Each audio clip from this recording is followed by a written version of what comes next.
জাতীয় বিশ্ববিদ্যালয়ের অধীনে অনার্স ভর্তি পরীক্ষার অনলাইন আবেদনে মাত্র একদিন বাকি আছে। শিক্ষার্থীদেরকে পরামর্শ দিব অবশ্যই যেন তারা আবেদন করে। যদি আবেদন করে থাকে তাহলে আবেদনের যাবতীয় যে কার্যক্রমগুলো রয়েছে আবেদন পরবর্তীও সেগুলো যেন 4 জানুয়ারির মধ্যে করে, কারণ আবেদনের সময়সীমা বাড়াবে কিনা সেটা এখনও আমরা কোনো প্রকার নোটিশ পাচ্ছি না।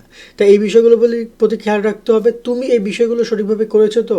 তাই আজকে এই বিষয়গুলো একটু জেনে যাও। যারা এখন আমাদের YouTube channel, Facebook page subscribe এবং ফলো করো না, আমাদের সাথে করে যুক্ত থাকতে পারো। আর আমরা চালু করেছি তোমাদের অনার্স ভর্তি পরীক্ষার কোর্স, বিস্তারিত দেখে নিতে পারো। জাতীয় বিশ্ববিদ্যালয় ভর্তিজ শিক্ষার্থীরা, তোমাদের জন্য আমরা চালু করেছি টার্গেট জাতীয় বিশ্ববিদ্যালয় কোর্স। অনার্স ভর্তি পরীক্ষায় তুমি ভালো ফল করতে চাইলে আমাদের কোর্সের বিকল্প নাই, যেখানে তুমি 230 টাকায় পাচ্ছ 8000 প্লাস এমসিকিউ এর শীট, সকল বিষয়ে গুরুত্বপূর্ণ সাজেশন, বিগত 5 বছরের প্রশ্ন, অনলাইন পরীক্ষার ব্যবস্থা, ভালো কলেজ পাওয়ার গাইডলাইন, পরীক্ষার সকল আপডেট। এই এক কোর্সে তুমি সবকিছু পেয়ে যাবে, আলাদা কোনো বই কোনো কিছু কিনতে হবে না। অলরেডি আমাদের কোর্সে যুক্ত হয়েছে কয়েক হাজার শিক্ষার্থী। তুমিও আজকেই যুক্ত হয়ে যাও আমাদের এই কোর্সে এবং শুরু করে দাও ভালো পরীক্ষা দেওয়ার প্রস্তুতি। কোর্সে যুক্ত হতে এই নাম্বারে বিকাশ বা নগদ থেকে 230 টাকা সেন্ড মানি করে আমাদেরকে হোয়াটসঅ্যাপে মেসেজ করে আমরা কোর্স লিঙ্ক তোমাকে দিয়ে দিচ্ছি। বিস্তারিত কমেন্ট এবং ডিসক্রিপশনে দিয়ে দেওয়া হলো।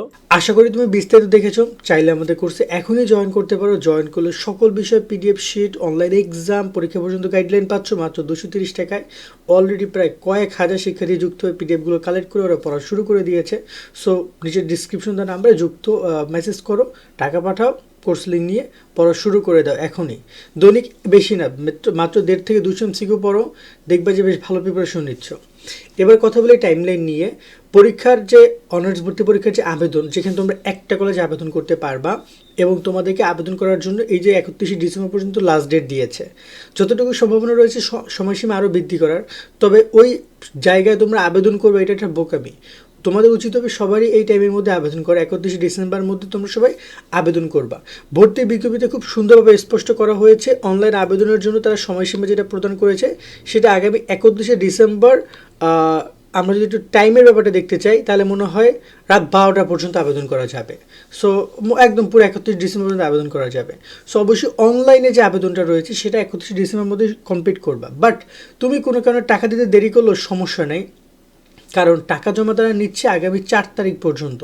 4 জানুয়ারি পর্যন্ত কলেজে গিয়ে টাকা জমা দেওয়া, আবেদন ফর্ম জমা দেওয়া বা আনুষঙ্গিক কার্যক্রম সম্পন্ন করা যাবে। এখানে আরও একটা গুরুত্বপূর্ণ মেসেজ হচ্ছে, যারা বিগত দিনে আবেদন করেছো তাদের কি আবেদন রিসিভ হয়েছে? অনলাইনে রিসিভ লেখাটা দেখাচ্ছে? যদি না দেখায় তাহলেও কিন্তু তোমাদের বিষয়টা এখনও টেনশনে রয়েছে, কারণ কলেজ যেন 4 তারিখের মধ্যেই তোমাদের নিশ্চয়ন করে ফেলে। কারণ যদি কলেজ নিশ্চয়ন না করে তাহলে কিন্তু তোমাদের পর্যাপ্ত সমস্যা হইতে পারে। কলেজ নিশ্চয় না করলে তুমি এডমিট কার্ড পাবা না। মানে কলেজ নিশ্চয়ন করা মানে তোমার আবেদন ফর্ম টাকা কলেজ পাইছে কিনা। অনেক কলেজ আবেদন ফর্ম নিচ্ছে না, শুধু টাকা নিয়ে রিসিভ করে দিচ্ছে। আবার অনেক কলেজ টাকা নিচ্ছে কিন্তু রিসিভ করতেছে না। তারা কি করছে? তারা বলতেছে আমরা একসাথে সবারটা করে দিব। এটা একটা কলেজের স্বৈরাচারিতা বলা যেতে পারে, কারণ যখন টাকা পাবে তখনই শিক্ষার্থীর আবেদন রিসিভ করে দেওয়ার নিয়ম জাতীয় বিশ্ববিদ্যালয় থেকে। এবার তারা ওয়েট করাচ্ছে শিক্ষার্থীদের টেনশনে রাখছে। আর একটা বিষয় হচ্ছে যে এখানে আবেদন ফর্মটা জমা অনেক কলেজ নিচ্ছে না, যেহেতু এটা নিয়ে টেনশন করো না। অনেক কলেজে আবেদন টাকা জমা নিলেই হয়ে যাচ্ছে। আরেকটা বিষয় হচ্ছে যে এখানে তোমাদের যদি সময়সীমা তারা বৃদ্ধি করে তাহলে কিন্তু তোমার টেনশন করো না। যদি সময়সীমা বৃদ্ধি করে তাহলে এই যে টাকা জমা দেওয়া বা রিসিভ করার জন্য কলেজ আরও পর্যাপ্ত সময় পাচ্ছে। বাট এখনও যদি আমরা সেই বিষয়ে জানতে পারি না, তাই এই বিষয়টার প্রতি খেয়াল রাখবা। যদি 4 জানুয়ারির মধ্যে তোমার আবেদন রিসিভ না হয় তাহলে 5 জানুয়ারি অবশ্যই কলেজে যোগাযোগ করো। কোনো মাধ্যমে তুমি নিজে যাও, কাউকে পাঠাও, অনলাইনে যোগাযোগ করো, যেভাবে হোক বলো যে তোমার আবেদন টাকা জমা দেওয়ার পরেও এখনও কেন রিসিভ লেখাটা আসছে না অনলাইনে। আমি আবারও বলছি SMS না, কারণ সবাইকে কিন্তু কলেজ কর্তৃপক্ষ SMS পাঠাচ্ছে না। এই বিষয়টার প্রতি খেয়াল রেখে তোমরা তোমাদের কার্যক্রম সম্পন্ন করবা অনার্স ভর্তি। যদি তোমার রিসিভ লেখাটা এসে থাকে তাহলে তুমি এখন নির্দ্বিধায় পড়াশোনা করো, কারণ এখন আর কোনো কাজ নেই সামনে এডমিট কার্ড ডাউনলোড ছাড়া। সামনে আরও তোমাদের এই বিষয় নিয়ে আপডেট আসবে, সেগুলো আমরা চেষ্টা করবো তোমাদেরকে জানিয়ে দেওয়ার জন্য। আজকের মতো ভিডিও আমরা এখানে শেষ করছি। সকল অনেক ভালো থাকবা। আল্লাহ হাফেজ।